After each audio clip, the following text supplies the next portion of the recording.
Euh, Antoine. Alors Antoine Greux, c'est l'innovation chez Medtronic et pour moi, ça a un intérêt majeur parce que on suit, vous savez, la boucle numérique, c'est ce qui nous préoccupe absolument, c'est-à-dire comment on peut partir effectivement des jumeaux numériques, etc., faire le guidage, etc., et avoir un enrichissement, je veux dire, par rapport à l'expérience passée et que ça se fasse automatiquement. Je veux dire qu'on soit capable d'avoir des jumeaux numériques du patient à confronter en temps réel avec des jumeaux numériques populationnels. Donc, cette boucle numérique, il y a eu un très gros travail fait, enfin, qu'on a suivi, nous, de près, avec Mazor et UNID, qui permet effectivement d'apporter je veux dire, des corrections, car la planification qu'on entend souvent parler les orthopédistes, la planification, ce n'est pas, ça n'a aucun intérêt, ça en a quand même un, de mettre la prothèse où on veut la mettre, à l'angle qu'on veut, etc. Mais ce qui est intéressant, c'est de faire sa planification et en fonction de la planification que l'on envisage, pouvoir la comparer, je veux dire, à une source de connaissances qui vient nous rapporter des informations pour dire, non, dans ce cas-là, tu crois qu'il faut mettre comme ça, mais il y a plusieurs hypothèses, etc., et on puisse réfléchir. Donc ça, c'est la vraie boucle. Je veux dire, c'est la vraie boucle numérique qui inclut la boucle ouverte en prenant des informations à l'extérieur. Et je dois dire que ce projet, je pense que l'on soutient hein, très fort, nous, qui tourne autour de la chirurgie pulmonaire. C'est un peu une synthèse, en tout cas clinique, autour de beaucoup d'éléments qu'on a développés aujourd'hui ou qu'on a abordés aujourd'hui. Merci Jean-Claude, hein, je te remercie pour cette introduction et puis pour ton invitation. Je suis vraiment ravi d'être ici pour cette conférence autour de l'intelligence artificielle. Donc je vais poursuivre les discussions qu'on vient d'avoir entre augmentation, automatisation, enrichissement et puis substitution. On va y arriver à nouveau. Donc c'est un projet pour le moment qui est en cours de gestation, vous le verrez. Il n'est pas encore en cours de déploiement. On attend la réponse, notamment de la Commission européenne, puisque c'est un appel à projet européen qu'on a déposé récemment dans le cadre de l'élaboration donc d'un modèle d'IA prédictif d'un résultat chirurgical dans le traitement du cancer du poumon. Donc, je reviens un petit peu sur le cadre du projet. Vous connaissez donc les appels à projets. Là, on est sur un appel à projet européen qui s'appelle Innovation Health Initiative. Et pour ceux que ça intéresse, chaque année, il y a la saison des appels à projets. Vous avez des consortiums, hein, notamment, qui se créent, constitués d'entreprises privées et d'établissements publics, avec des chercheurs, des laboratoires, des startups, des associations de patients, pour répondre à un problème, à un sujet de santé publique. Et ce qui est intéressant dans cette démarche, contrairement aux autres initiatives de type appel à projet, les projets viennent du bas. On est vraiment sur une initiative bottom-up, donc c'est les utilisateurs, les industriels qui se mettent autour d'une table pour identifier des sujets d'innovation clinique et à la fois stratégique.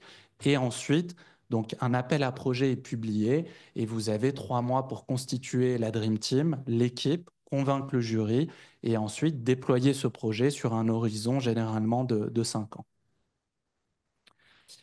Donc, sur ce projet, donc, on fait partie d'un consortium qui est constitué d'une vingtaine d'acteurs publics, privés. Vous avez des industriels comme Siemens, comme Varian, comme Medtronic, d'autres dans le domaine de l'oncologie, et vous avez une dizaine d'établissements de santé. Je pense à Copenhague, à Rome, à Zagreb et notamment un établissement marseillais avec lequel on travaille. Donc l'enjeu de départ, c'était vraiment de comprendre quel était finalement l'axe d'investigation, donc le sujet d'investigation prioritaire qui nous permettrait de développer notamment ce modèle, cet outil de scoring. On a utilisé un terme qui peut parfois prêter un peu à l'erreur parce qu'on parle de biomarqueur chirurgical, mais ce n'est pas un biomarqueur liquide, on parle souvent de biomarqueur digital. Et l'idée, c'est que chaque industriel développe son outil de scoring. Donc vous avez l'imageur qui va développer son outil de scoring derrière pour améliorer la modalité de traitement dans la prise en charge, dans la réalisation d'une biopsie. Vous avez l'industriel expert de la radiothérapie qui va aussi développer derrière son outil de scoring pour prédire un résultat lié à la radiothérapie, idem sur la chimiothérapie et idem ensuite sur l'acte chirurgical. Et l'enjeu, c'est venir vraiment d'enrichir la RCP, donc la réunion de concertation pluridisciplinaire, avec ces différents outils pour aider donc cette équipe pluridisciplinaire à prendre la bonne décision dans le traitement le plus approprié, hein, la radiothérapie, la chirurgie, la chimiothérapie, et derrière avoir la bonne séquence de prise en charge, première ligne de traitement, deuxième ligne, etc. Donc sur la chirurgie, il y a eu toute une étude de l'état de l'art dans un premier temps pour essayer de comprendre quelles étaient les difficultés qui permettaient de réaliser le bon traitement en fonction de la bonne image et du patient, du bon patient. Donc, ce qu'on observe, c'est qu'il peut y avoir des différences dans le choix de la technique chirurgicale. Donc, il y a un objectif, c'est l'épargne parenchymateuse. Et parfois, on va choisir une lobectomie alors qu'on aurait pu faire une segmentectomie et inversement. Donc l'idée, c'est d'apporter, via ce modèle prédictif, des éléments supplémentaires qui vont aider le chirurgien vers la bonne technique chirurgicale. Ensuite, on peut identifier une grande variabilité dans les résultats cliniques, et puis je vais vous le démontrer par la suite, et également un taux de conversion qui, selon les centres, peut être relativement élevé en opératoire, où on bascule d'une technique à l'autre, puisque l'analyse initiale du cas ne permettait pas, dès le départ, de pouvoir sélectionner donc la bonne technique chirurgicale. Donc, on évoquait cette variabilité dans les résultats chirurgicaux. Vous regardez rapidement, alors en France, encore une fois, on a la chance d'avoir des données riches et accessibles. Vous connaissez probablement Visushir, établissement ou spécialité, qui vous permet, mais vraiment très vite, en l'espace d'une minute, en quelques clics, j'ai pu sélectionner donc le top 20 des établissements français, quel que soit le statut, public, privé, sur un acte particulier, la lobectomie, et regarder à l'échelle de l'établissement quelle était la variabilité sur des taux de réhospitalisation à 30 jours et une DMS, indicateur également d'une bonne organisation et d'un temps opératoire, on va dire, bien maîtrisé, puisqu'il y a un lien clair entre le temps opératoire et la durée derrière du séjour. Et vous voyez que parfois, sur certains centres qui sont dans le top 20 des établissements français, le taux de réhospitalisation varie du simple au double. Donc, je n'ai pas mis volontairement le nom des centres, mais pour un centre, vous êtes à 9,70% de taux de réhospitalisation à 30 jours, tandis que pour un autre, qui est considéré comme un centre aussi expert, on est à plus de 20%.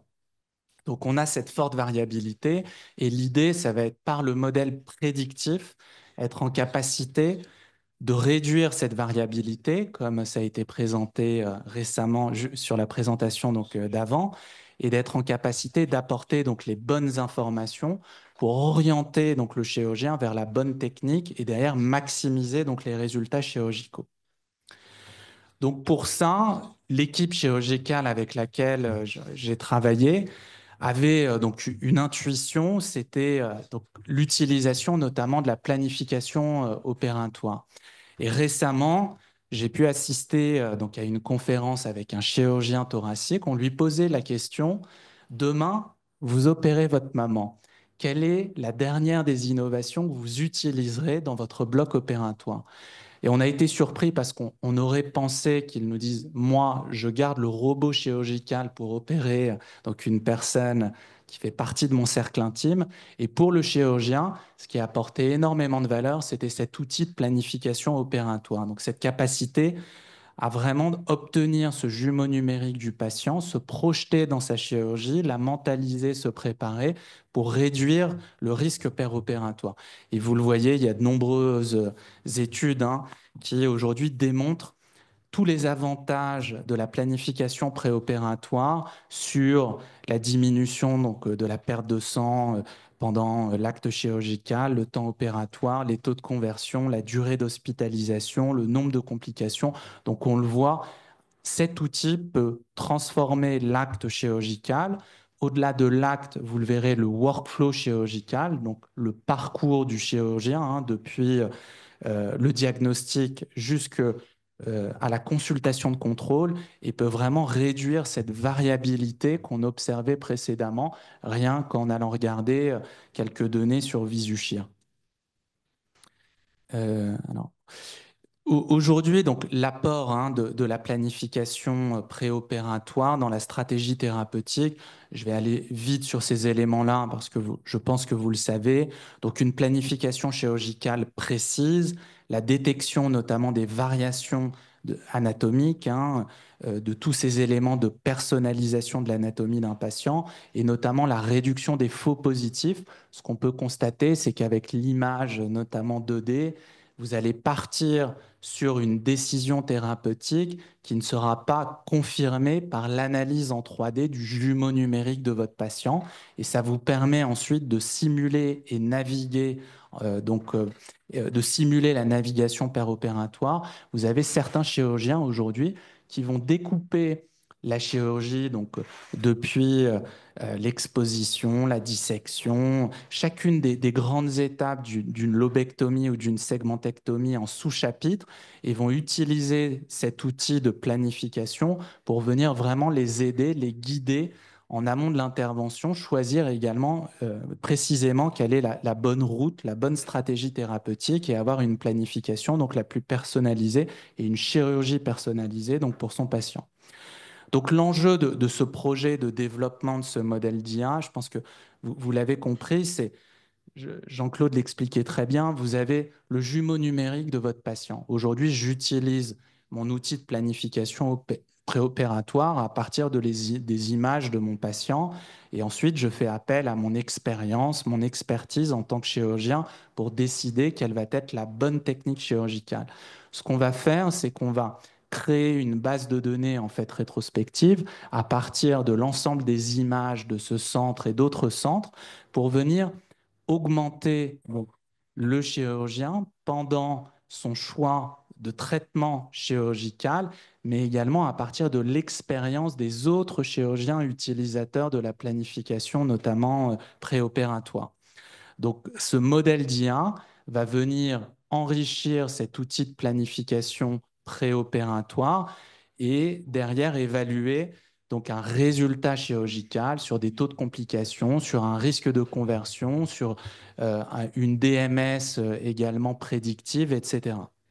Et l'enjeu, c'est vraiment de faire en sorte que cet outil soit utilisé au bon moment et le plus tôt possible dans le parcours de soins, parce que très souvent, cet outil aujourd'hui est utilisé soit la veille, soit parfois quelques minutes avant l'acte chirurgical. Et là, l'idée, c'est de l'amener au niveau de la RCP, entre cette équipe pluridisciplinaire, radiothérapeute, oncologue, radiologue et chirurgien, que chacun puisse avoir son modèle prédictif et à partir de là, décider de manière collégiale quelle est la meilleure modalité de traitement à proposer à mon patient qui est atteint d'un cancer du poumon et la bonne séquence également de traitement entre ces différentes modalités.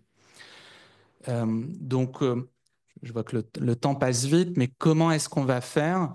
Donc, on va s'appuyer en fait sur des données multimodales, hein, des données qui proviennent de sources de registres français. Encore une fois, en France, on a la chance d'avoir des données relativement riches, que ce soit des registres spécifiques ou via le SNDS. Donc là, on va utiliser les données d'Epitor, c'est un registre spécifique à la chirurgie thoracique, les données notamment du logiciel Synapse 3D, donc de la planification préopératoire. Et donc pour ça, on va faire tout un travail rétrospectif d'analyse de ces images pour les structurer et venir enrichir ensuite l'algorithme qui va développer ce modèle prédictif. Donc les données, bien entendu, du dossier patient. Et puis après, on va utiliser un outil de NLP qui va scanner les comptes rendus de consultation, comptes rendus opératoires, comptes rendus de visite pour donc les digitaliser et transformer cette donnée textuelle en une donnée quantitative qui va venir nourrir ensuite le modèle prédictif. Et derrière, donc, il va y avoir un laboratoire spécialisé en intelligence artificielle, donc qui va développer ce modèle prédictif sur la base d'une base de données rétrospective de près de 1200 patients. Et derrière, on va venir ensuite sélectionner donc 4 centres parmi donc, ce consortium européen pour venir réaliser une étude prospective multicentrique et randomisée pour venir tester en fait le couple entre la planification préopératoire et cet outil donc d'intelligence artificielle d'aide à la décision clinique pour aider le chirurgien dans son choix chirurgical entre une lobectomie et une segmentectomie ou différentes techniques chirurgicales en fonction d'un résultat qui derrière s'appuie donc sur cette base de données riche de 1200 patients. Et à l'issue donc de cette étape d'à peu près 4-5 ans, l'enjeu, ce sera soit, on en parlait en début de conférence, en faire un outil d'open source, hein, le mettre à disposition de la collectivité pour que chacun puisse l'utiliser ou le transformer comme un produit, ou en fonction des industriels qui sont autour de la table, qui lèvent la main selon leur intéressement, développer un produit qui ira au marquage CE avec un avenir derrière commercial et business. Voilà, je vais m'arrêter là. Merci à vous.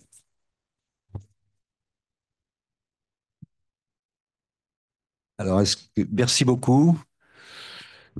C'est pas fini le job, hein, quand même, hein. Enfin, bon, on en peut. Mais merci beaucoup.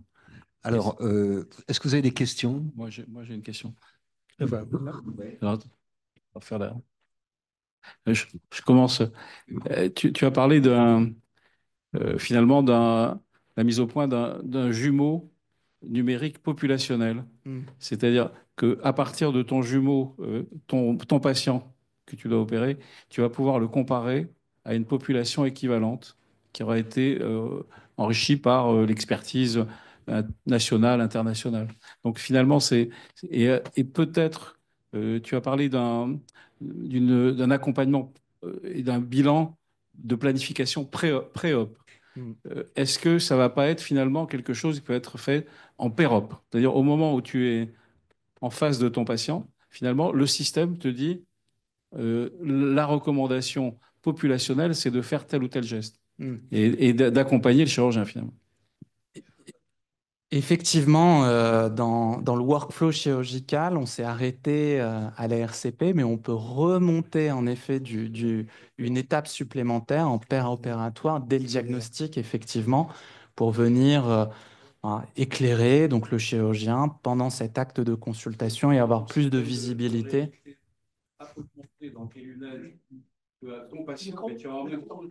Oui, oui, effectivement. Et aujourd'hui, ces outils de planification préopératoire, ils sont aussi utilisés dans une logique d'éducation patient lors de la consultation où le fait de visualiser donc en 3D l'organe du patient, que ce soit un cœur, un foie, peu importe.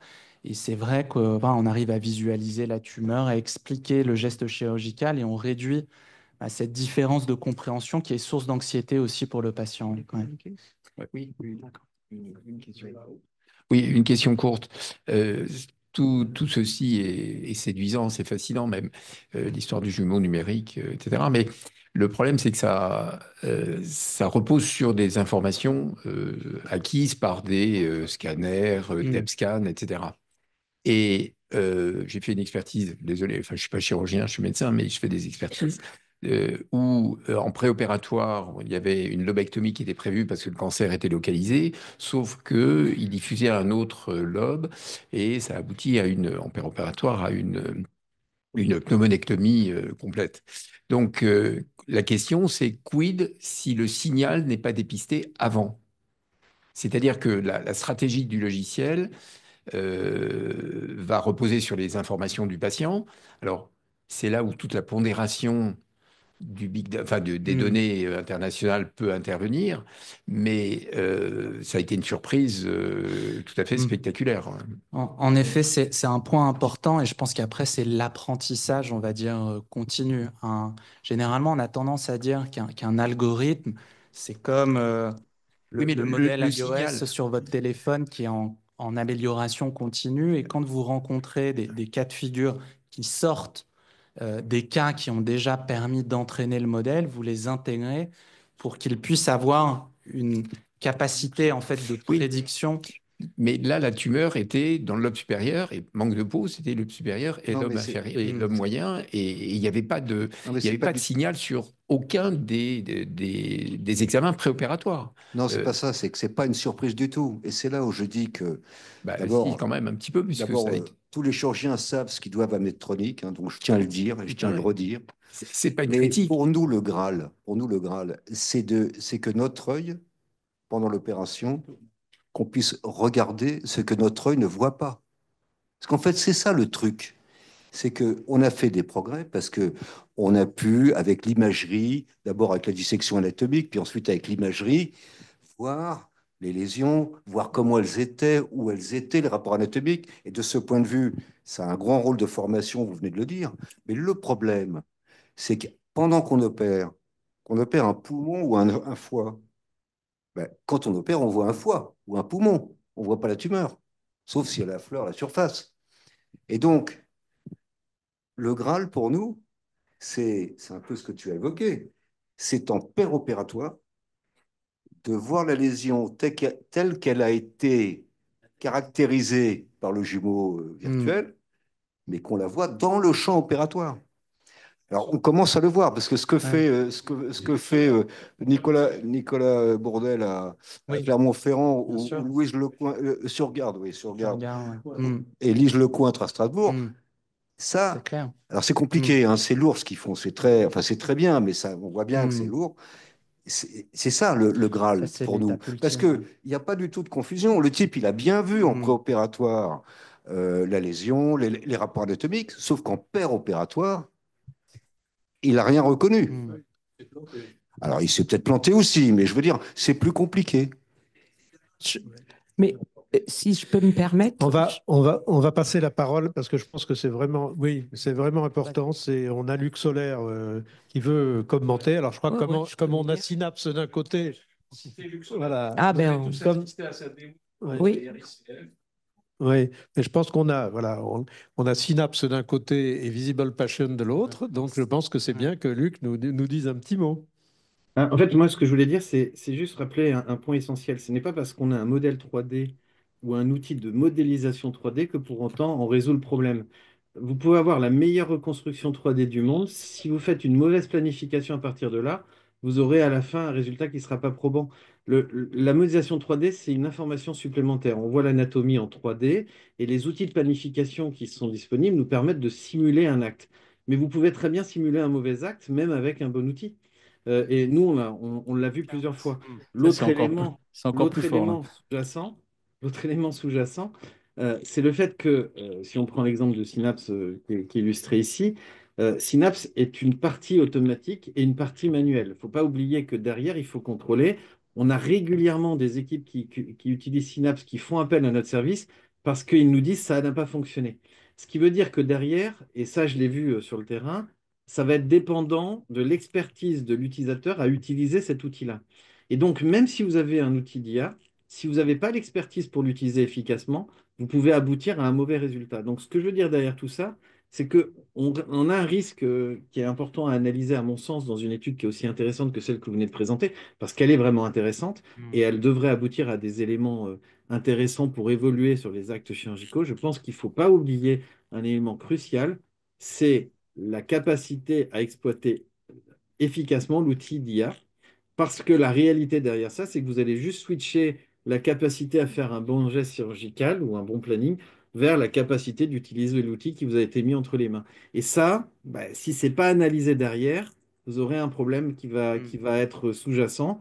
C'est-à-dire que l'équipe va très bien pouvoir se tromper dans l'acte. Et j'ai eu un exemple récent, il n'y a pas très longtemps, d'une utilisation de l'outil sur des images non injectées, dont on vient de parler, Synapse, avec un choix thérapeutique qui était lié à une reconstruction qui était globalement de niveau assez faible en profondeur, alors qu'avec une modélisation plus poussée, qui était proposée, eh bien en fait, il y avait un changement de choix thérapeutique d'une lobectomie vers une segmentectomie qui était potentiellement efficace.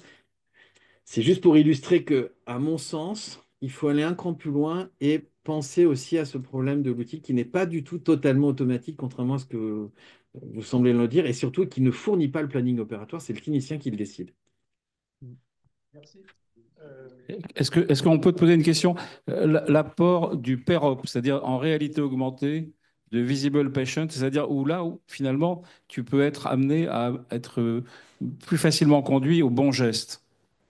Alors, à mon sens, ce qu'on a aujourd'hui, c'est vraiment un outil d'analyse de l'anatomie. Pendant l'opération, on a le gold standard, on a le vrai patient devant les yeux, quel que soit ce qu'on aura fait en virtuel avant, la réalité, elle est sous nos yeux. Ça, on peut faire ce qu'on veut, c'est la seule réalité à la fin, c'est le vrai patient sous nos yeux.